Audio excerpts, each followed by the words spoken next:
नमस्कार दोस्तों, आपका मेरे इस ब्लॉग चैनल में बहुत स्वागत है।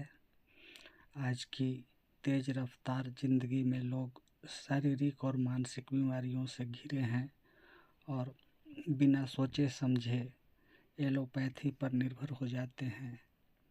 हमारा health blog healthier ways of life प्राकृतिक, आयुर्वेदिक और स्वर विज्ञान पर आधारित सरल व सस्ते उपायों के जरिए आपको स्वस्थ जीवन की दिशा में मार्गदर्शन देता है। आइए समझे जड़ों को और अपनाएं सस्ते समाधान।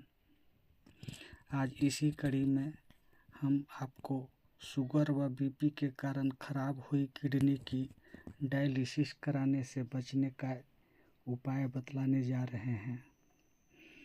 डायबिटीज और हाई ब्लड प्रेशर आज के समय में सबसे आम और ख़तरनाक बीमारियों में से है। इन दोनों स्थितियों का लंबे समय तक अनियंत्रित रहना किडनी को गंभीर रूप से प्रभावित कर सकता है, जिससे किडनी फेलियर और डायलिसिस की आवश्यकता हो सकती है। हालांकि उचित जीवन शैली, नियमित जांच और सही उपचार से इस स्थिति से बचा जा सकता है।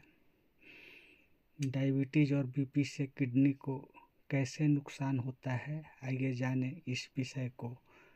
डायबिटीज के कारण रक्त में शुगर का स्तर बढ़ जाता है, जिससे किडनी की रक्त वाहिकाएं क्षतिग्रस्त हो सकती हैं।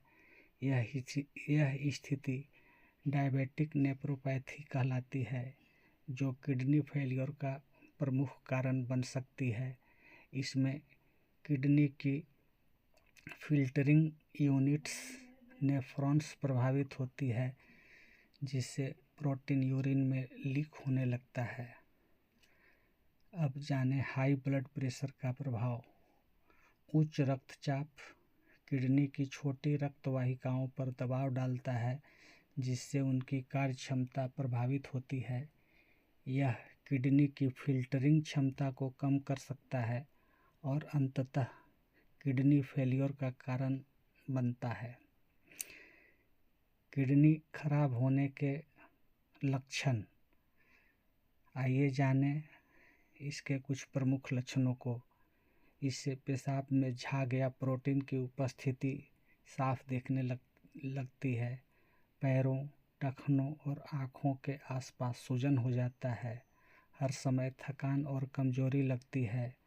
भूख कम लगना और मतली आना इसके प्रमुख लक्षणों में से हैं। इसमें ब्लड प्रेशर में भी वृद्धि हो जाती है।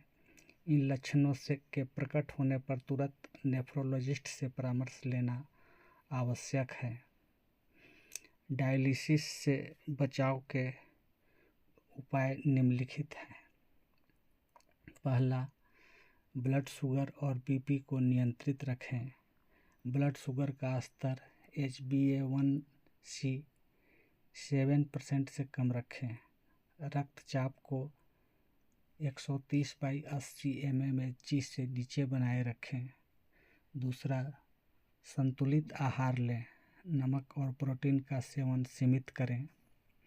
फलों, सब्जियों और साबुत अनाज का सेवन बढ़ाएं। तीसरा, नियमित व्यायाम करें। रोजाना कम से कम 30 मिनट की शारीरिक गतिविधि करें। यह ब्लड शुगर और बीपी को नियंत्रित रखने में मदद करता है। चौथा, धूम्रपान और शराब से बचें। धूम्रपान और शराब किडनी की कार्यक्षमता को खराब कर सकते हैं। पाँचवां, नियमित जांच कराएं। यूरिन में प्रोटीन की जांच, माइक्रो एल्ब्यूमिन टेस्ट नियमित कराएं। ब्लड शुगर और क्रिएटिनिन स्तर की जांच कराएं। अब जानें कुछ आयुर्वेदिक और प्राकृतिक उपाय। त्रिफला, गोखरू और वरुण जैसे आयुर्वेदिक जड़ी बूटियों का सेवन करें। नीम, करेला और मेथी का सेवन ब्लड शुगर को नियंत्रित करने में मदद करता है। गिलोय और आंवला किडनी की कार्य क्षमता को बेहतर बनाने में सहायक हैं। डायबिटीज और हाई ब्लड प्रेशर के कारण किडनी की कार्य क्षमता प्रभावित हो सकती है, लेकिन उचित जीवन शैली, संतुलित आहार, नियमित व्यायाम और समय समय पर जांच से इस स्थिति से बचा जा सकता है। आयुर्वेदिक और प्राकृतिक उपायों को अपनाकर भी किडनी को स्वस्थ रखा जा सकता है। यदि समय रहते सावधानी बरती जाए तो डायलिसिस की आवश्यकता को टाला जा सकता है।